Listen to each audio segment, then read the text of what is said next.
Happy Monday. It is 9 o'clock on the nose. I have a really busy work day planned. I've got to get my 5,500 words on that draft for the client. I will be using dictation for sure. I realized last week when I sat down to write Thursday, it was just coming so slowly and I was getting so frustrated that I realized I had to go back to my old trick, and you guys know for me that's dictation. And I have done enough dictation by now that I'm very used to including open quotation, close quotation, period, comma, new line to indent down and start a new line. And I did that for the entire 5,000 words that I dictated. And then I realized that when I went back to look at it, that there were periods everywhere. Periods like in the middle of sentences, like 3 words, period, 3 words, period. And I saw that in the settings, I had enabled auto punctuation, which basically means that every time I pause, like to think about the sentence I'm dictating, Microsoft Word would just insert a period. So definitely uncheck that little tip if you're a dictation fan, unless you just speak really, really quickly as you're making up a story. I don't. Something else that I realized is that the reason dictation works for me is I don't think it's because I'm saying it out loud instead of typing it. The key is to get away from my screen and not look at the words I'm writing. The reason I go so quickly is because I'm not constantly looking back on everything and second guessing what I wrote and going back to edit, going back to change it. And because I have this new system now where I am writing 5,500 words Monday, Tuesday, Thursday, and then editing them on Friday, I really don't need to go back and look at them because that's what Friday is for. Friday is to clean it up and make it look good. So yeah, I need to be literally in another room from my laptop. I leave my laptop in my bedroom and I just pace around here and talk to myself. And yeah, last time it was actually closer to 6,000 words on Thursday, and I got it in 2.5 hours. So power of dictation. So I've got that to do today. I have a book coach client consultation tomorrow morning, and that is she sent me some new stuff to read that she worked on since our consultation last week, so I need to read that today and set up our Zoom meeting. And of course I have to finish filming and editing this vlog and get it up, and that's all the big stuff on my to-do list today. Monday is always a big day. Okay, so I'm going to stop rambling about this and we're gonna get to work.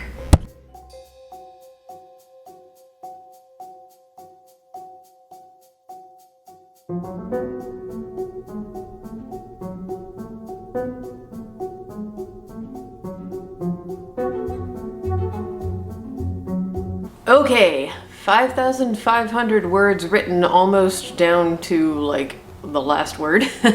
And yeah, dictation, once again, totally saved the day. I had kind of a slow start because I had issues with my AirPods this morning, and for a while I had to dictate without them just into my laptop, and it was being really weird. It wasn't picking up all of my words, so I would check it every few minutes and see that I was getting like partial sentences, which is a little scary. But then once I got my AirPods back in action and put them in, everything went a lot more smoothly. So I finished it around noon, and that's done. Took Rosa out. She is enjoying her lunch, as you can see. And I still have to read for my client consultation tomorrow morning and set up that Zoom meeting and film and edit and upload this vlog. So let's get to the 3 questions about freelancing for this week. First one, have you ever had any issues with clients? Missing payments, unreasonable requests, etc.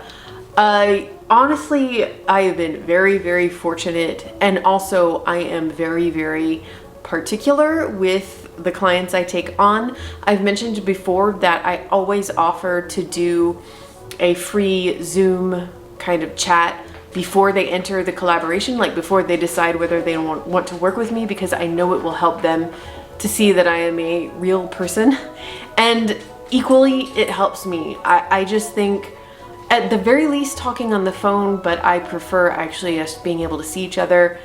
You build a little bit more of a sense of trust there, or at least hopefully you do. And I've had a few phone calls in the past with potential clients where they sent an offer after the call and I rejected it.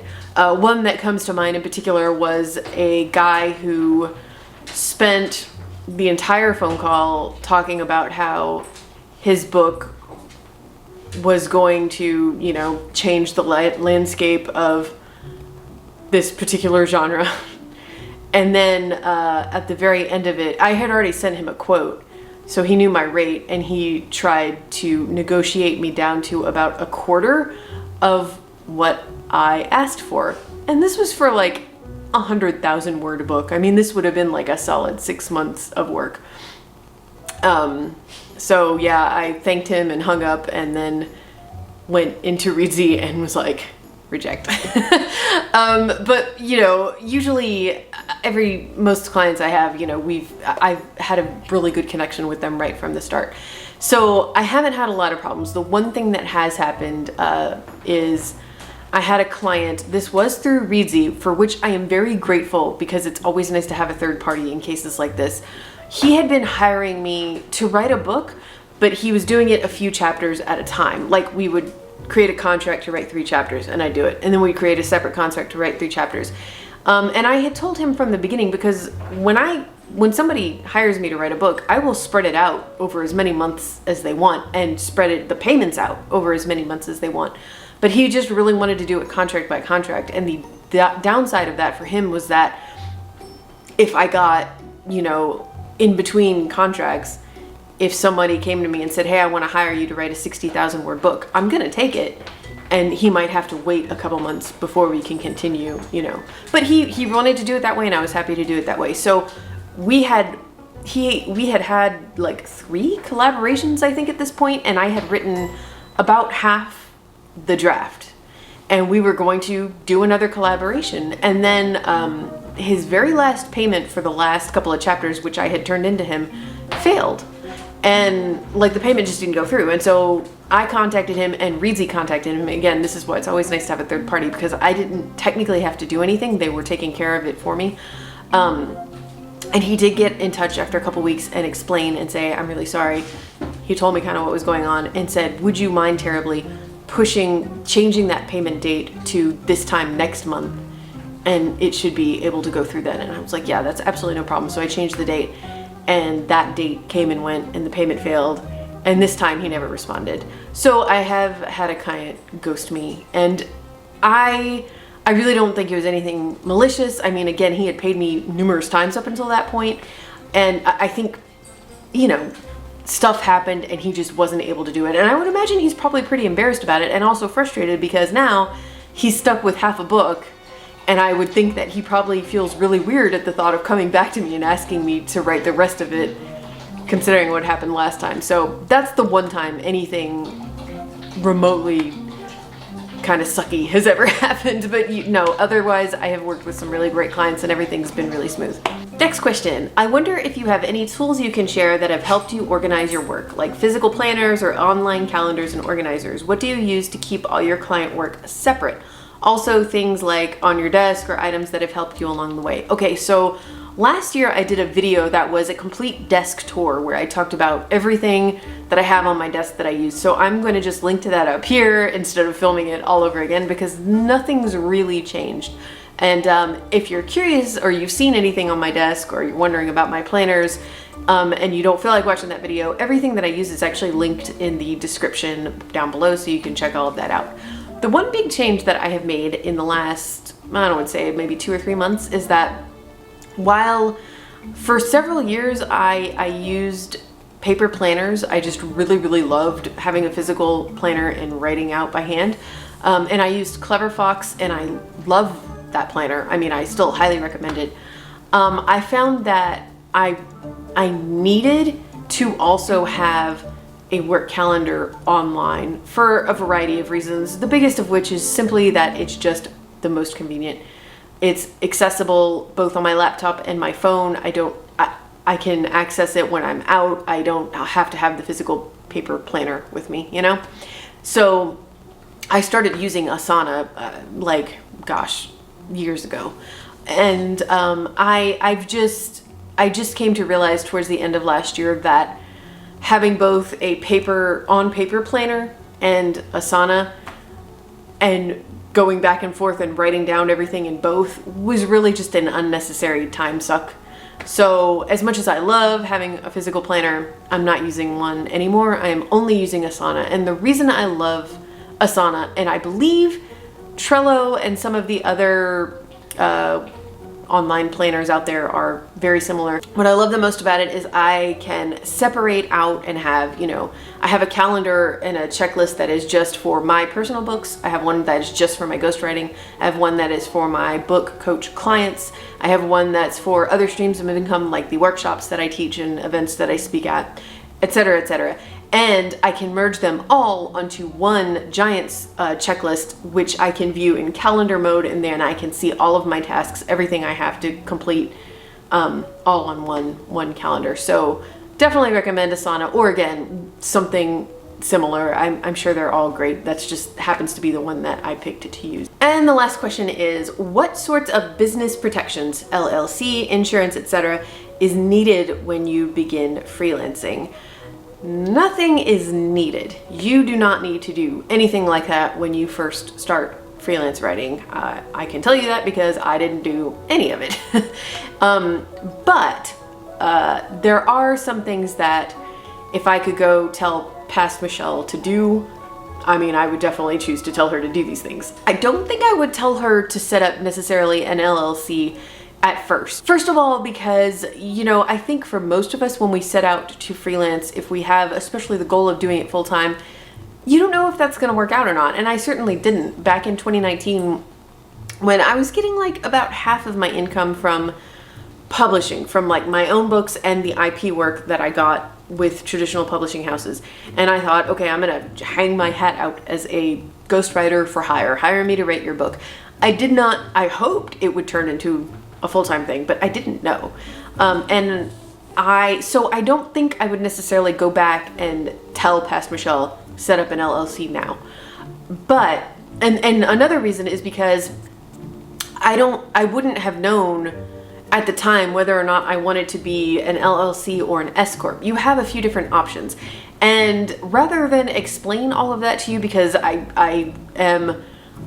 I understand it, but I don't feel like I am quite the authority you want. I would recommend you talk or listen to someone with someone who's an attorney or has, knowledge in legal matters. If you're curious about the difference between an LLC and an S Corp, I'm going to link a video down below that helped me out a lot, and it'll hopefully tell you and help you make that decision. Now, what I would tell past Michelle in 2018, I think it was, when I started ghostwriting for private clients, is one, set up a business bank account. This is not a lot of work and it doesn't cost you anything.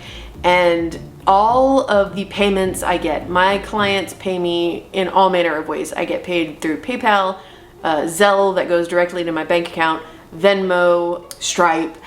All of it would funnel straight into this business bank account. And then I would pay myself from the bank account to my personal bank account, probably just the same kind of sum I would need every month to pay my bills, etc., and leave the rest of the money in the business bank account so that I could see, like, maybe reassess every quarter, every half a year, and see, okay, here's how much I have left. What could I buy to expand my business?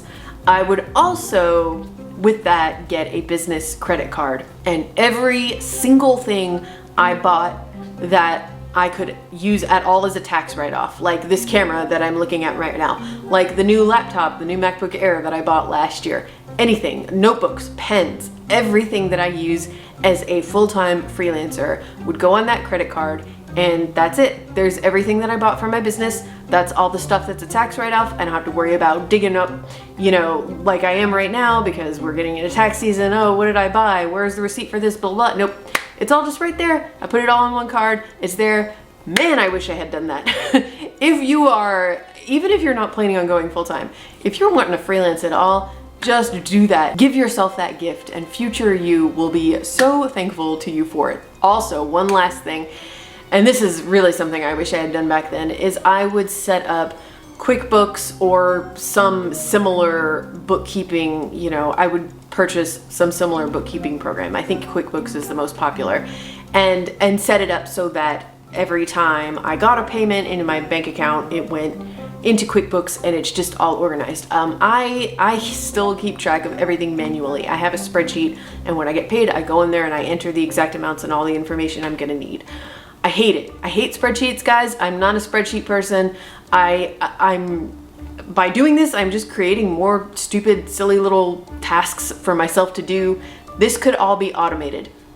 But at this point, I've been doing this for so long that setting up all of this stuff that I just described is going to take more work because I already have money coming in and things are already scattered. You know what I mean? I wish I had done it all from the very beginning. So yeah, business bank account, business credit card, some sort of, you know, automated bookkeeping software that keeps track of everything for you. Just make your life easier. Do that now. That's probably the #1 thing I would tell past Michelle, honestly. Anyway, so that is gonna be it for this video. I'm gonna go edit this and read my client's work, and I will see you guys on Friday with another vlog. Bye.